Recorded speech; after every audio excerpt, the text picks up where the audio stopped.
this technique, which I'm going to outline for you, and you'll never want for wealth all the days of your life, for it is the master key to wealth.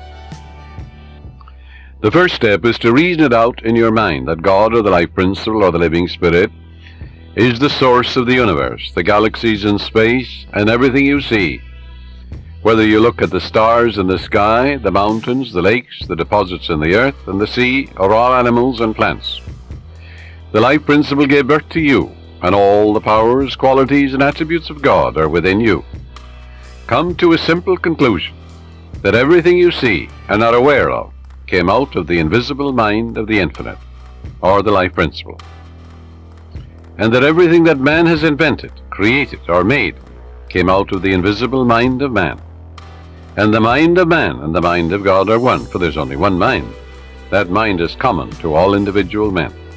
Everyone is an inlet and an outlet to all that is. Come now to a clear-cut decision that God is the source of your supply of energy, vitality, health, creative ideas, the source of the sun, the air you breathe, the apple you eat, and the money in your pocket. For everything is made inside and out of the invisible. It is as easy for God to become wealth in your life as it is to become a blade of grass or a crystal of snow. The second step, decide now to engrave in your subconscious mind the idea of wealth. Ideas are conveyed to the subconscious by repetition, faith, and expectancy. By repeating a thought pattern or an act over and over again, it becomes automatic, and your subconscious being compulsive, you will be compelled to express wealth. The pattern is the same as learning to walk, swim, play the piano, type, or drive a car. You must believe in what you're affirming. It's not mumbo-jumbo, it's not idle affirmations. You must believe in what you're affirming, like you believe that when you put seeds in the ground, they grow after their kind.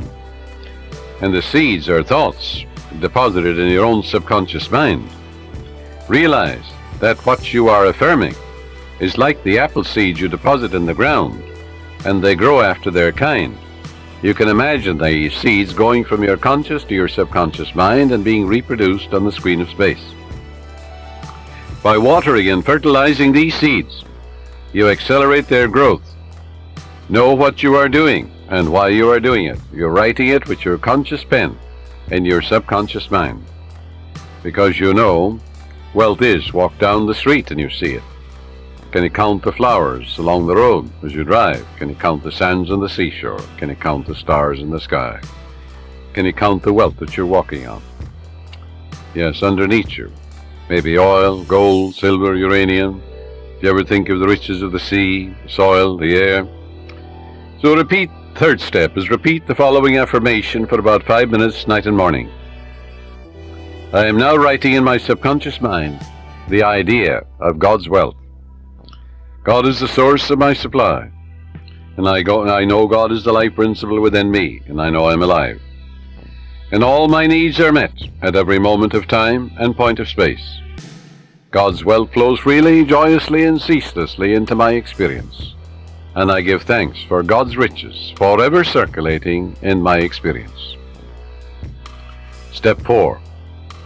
When thoughts of lack come to you, such as, I can't afford that trip, or I can't meet that note in the bank, or I can't pay that bill, never finish a negative statement about finances. This is mandatory. Reverse it immediately in your mind by affirming, God is my instant and everlasting supply, and that bill is paid in divine order.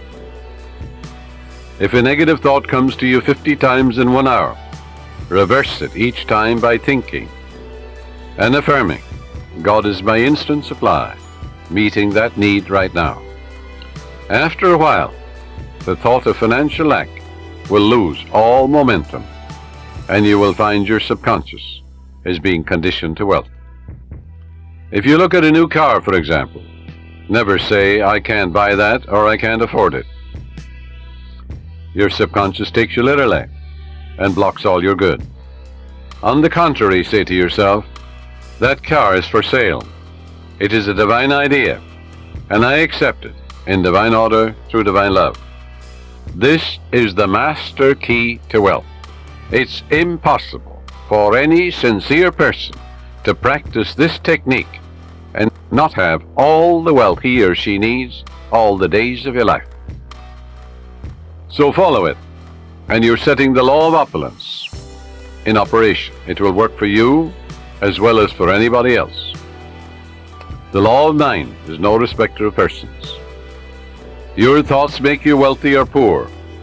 Choose the riches of life, right here and right now. Once you convince your deeper mind that you have the thing you want, it will proceed immediately to bring it to pass.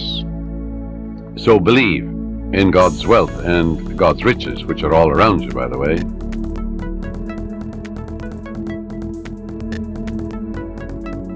I live in the joyous expectancy of the best, and invariably the best comes to me. Contemplate promotion, success, achievement, illumination, and inspiration, and the Spirit of the Almighty will move on your behalf, compelling you to express fully what you meditate on. Let go now and permit the infinite riches of the Infinite One to open up new doors for you. Let wonders happen in your life. We don't need to work on conditions, we need only to work on ourselves. The only place we can cure our lack and limitation is in our own mind. Be transformed by the renewal of your mind.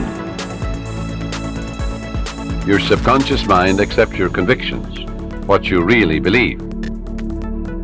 That the world, that is your body, your environment and conditions, will be a mathematical reflection of your inner state of mind. Whatsoever things ye ask for when ye pray, believe that ye have received them and ye shall have them. In your subconscious is all the wisdom and power necessary to solve any problem. Your conscious mind is prone to look at external conditions and tends continually to struggle and to resist. Remember, however, it is the quiet mind that gets things done. Quiet your body periodically. Tell it to be still and relax. It has to obey you. Your body moves as moved upon. Your body acts as acted upon. Your body has no self-conscious intelligence, no volition, no will. It moves as moved upon. When your conscious mind is quiet and receptive, the wisdom of your subconscious rises to the surface mind, and you receive your solution.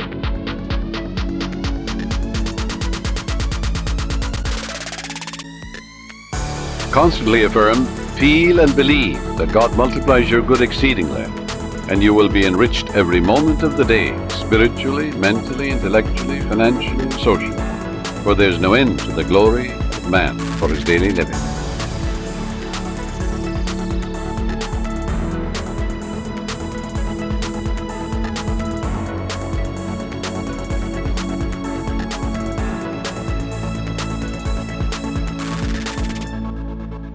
The subconscious always magnifies what you give attention to. Watch your thoughts. Never talk about economic lack and limitation. Never talk about being poor or in want. It is very foolish to talk to your neighbors or relatives about hard times, financial problems, and like matters. Count your blessings. Begin to think prosperous thoughts. Talk about the divine riches present everywhere. Realize that the feeling of wealth produces wealth. Let these truths sink into your subconscious, and they will, and they are. And you're engraving them. And the more often you do this, well, the quicker you will impregnate your deeper mind. You'll experience a glorious future in a financial way, in every way too. Watch the wonders that will happen as you impress these truths in your subconscious mind.